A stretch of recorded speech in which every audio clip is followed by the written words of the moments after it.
Hello, I'm Battalion Chief Stewart. This is Fountain Fire Department's Fireground Fundamentals.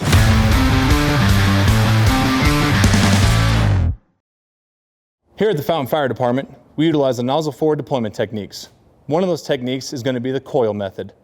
We utilize these when it's time to deploy a line at a known target hazard that's going to be in a confined space or in a small landing area, such as an apartment or on a porch. Let's go see it put to work.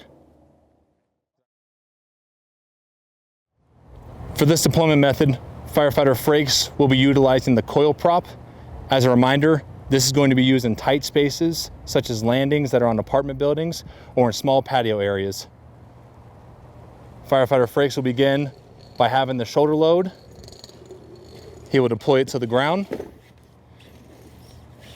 Firefighter Frakes will ensure that all of his bites are in order, and he'll now begin his coil prop deployment. We're going to use the knee to me method. Knee to me, knee to me, knee to me, knee to me, knee to me, knee to me. Now that firefighter Frakes has completed this, he'll put both arms through, step through, prop his coils on the wall, and then call for water. Water! A secondary method to deploy your coils will be from the shoulder load. Firefighter Frakes is going to loop his arms into the bite, as you see here.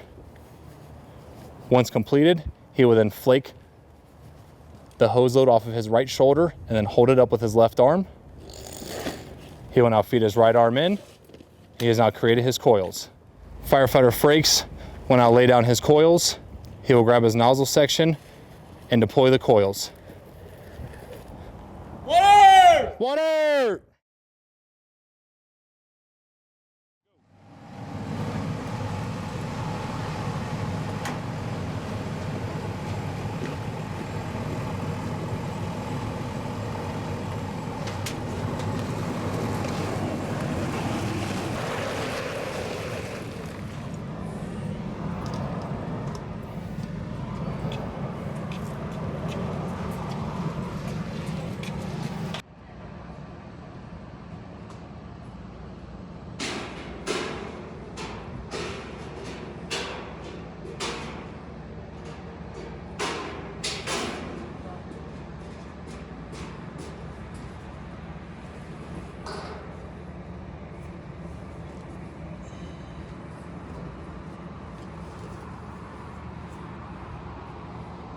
Water!